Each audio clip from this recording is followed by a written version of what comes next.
موجود ہے کہ وہ آیا اور نیکوکار سے اس نے کوئی بات کی تو اس نے اس کو جھٹک دیا، اور وہ اتنا نیکوکار تھا جب وہ چلتا تھا تو بادل اس کے اوپر سایہ کرتا تھا، اللہ نے اس کو اتنا نوازا ہوا تھا، لیکن گناہگار کو دیکھ کر کے اس کے اندر نفرت کے جذبات پیدا ہوئے، اس نے کہا میرے سے بات نہ کر، پیچھے ہٹ جا، اللہ اکبر۔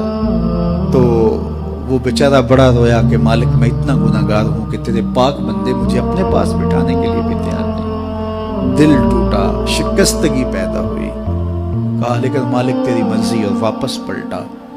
لیکن جب واپس پلٹا تو وہ بادل کا سایہ جو اس نیکوکار پہ تھا وہ سایہ اس گناہگار کے سر پہ آ گیا۔ تو وہ کرم نوازی جس پہ فرما دے، اس کے سارے بندے ہیں، تو اللہ کو جو ہے وہ تکبر کی نیکی نہیں، وہ گناہ جس کے بعد عجز پیدا ہو اللہ کو وہ پسند ہے، وہ گناہ جس کے بعد توبہ کے جذبات ابھرے، بندے کو شرمندگی کا احساس ہو۔ تو مت ایسے بنے کہ 4 نمازیں پڑھ لیں تو سب بے نمازیوں کو حقیر جاننے لگ جائیں، تھوڑا سا کام کر لیں، صدقہ و خیرات کر لیں تو باقی مالداروں کو حقیر جانے لگے۔ آپ کو دین کے کام کی توفیق مل گئی ہے تو آپ دین کے ٹھیکیدار بن کے بیٹھ جائیں کہ میں اتنا بڑا جلسہ کروایا، اب میرے علاوہ تو کوئی یہاں مسلمان نہیں رہتا، میں ہی سب سے بڑا عاشق رسول ہوں، میں ہی سب سے بڑا مسلمان ہوں۔ نہ، ایسا نہ کیجئے، اللہ نے آپ کو توفیق دی، آپ نے لوگوں کو دعوت دی، پتہ نہیں کس آنے والے پہ کتنا کرم ہوا ہے، یہ تو ان کی رحمتیں ہیں، وہ جس پہ چاہے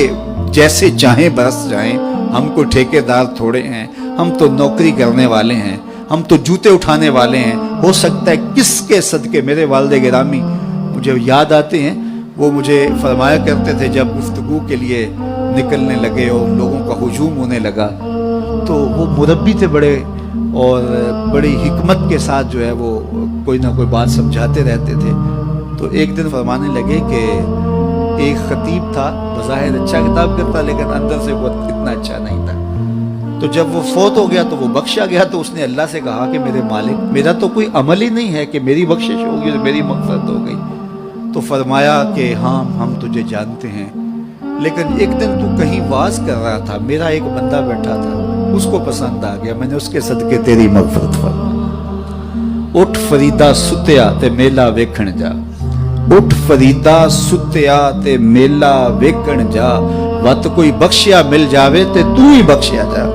تو پتہ نہیں کس کے صدقے سے اللہ رحمتوں کا نزول فرماتا ہے، بے عمل کو دیکھ کر کے اس سے نفرت نہیں ہے، نفرت تو گناہ سے ہے، گناہگار سے نہیں ہے، لیکن کوشش کی جائے کہ یہ عمل بد چھوڑ دے۔ اللہ اکبر۔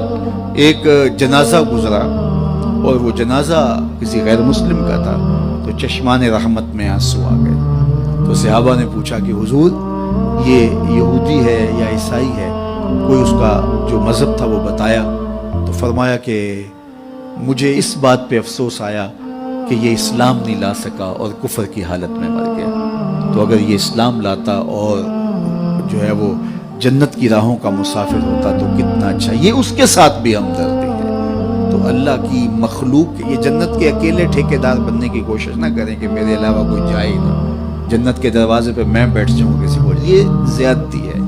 میرے تو اعلیٰ حضرت نے یہ کہا تھا، ایک میرا ہی رحمت پہ دعویٰ نہیں، شاہ کی ساری امت پہ لاکھوں سلام۔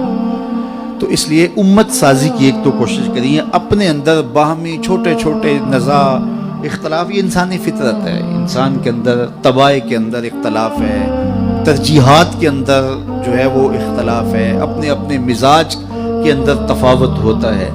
تو ایسا نہ ہو کہ چھوٹی چھوٹی باتوں سے آپ جو ہے وہ امت کو پھاڑ چیر کے رکھ دیں، نہیں، بلکہ امت کا جو تصور ہے اس کو قائم رہنا چاہیے۔ تو گناہ کے بعد جب انسان کے اندر ندامت کا اظہار ہوتا ہے، وہ جو آنسو ٹپکتے ہیں، بندہ اپنے آپ کو چھوٹا سمجھتا ہے، میں اتنا گناہگار، میں پاپی، میں مجرم، میں میلا اتھرو، جب وہ اپنے آپ کو دیکھتا ہے کہ میں اتنا برا شخص ہوں، تو پھر اللہ کی رحمتیں اس کے اوپر متوجہ ہوتی ہیں۔ تو اس کو پسند ہے کہ جب بندے اس کے حضور عاجزی کرتے ہیں، اس کے حضور معافی مانگتے ہیں، تو مت کسی کو حقیر جاننا کہ یہ گناہگار ہے، نہ جانے اس کا انجام کیا ہو۔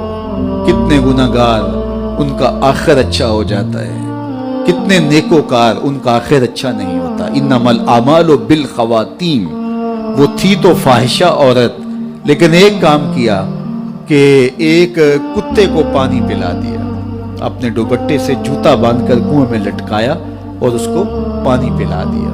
حدیث پاک میں آتا ہے اللہ اس کے صدقے سے اس کی خطائیں معاف فرما دی۔ اور ایک نے بلی کو مار دیا خاتون کو، وہ جہنم کی آگ میں جلنے لگی۔ اس لیے کون کس کا انجام کیا ہوتا ہے؟ ہمارے بزرگ فرماتے ہیں کہ بچے سے پیار کرو کہ اس کے گناہ کم ہیں، اور بڑے سے پیار کرو اس کی نیکیاں زیادہ ہیں، اس کی نیکیاں زیادہ ہیں۔ چھوٹے سے اس لیے پیار کہ اس کے گناہ کم ہوں گے، اور بڑے سے اس لیے پیار کہ اس کی نیکیاں زیادہ ہوں گی۔ اور اسی طرح جو ہے وہ خیال کرو کہ ہو سکتا ہے اس کا انجام بخیر ہو جائے اور اس کا آخر کتنا خوبصورت ہو، تو مت کسی کو حقیر جانیے گا۔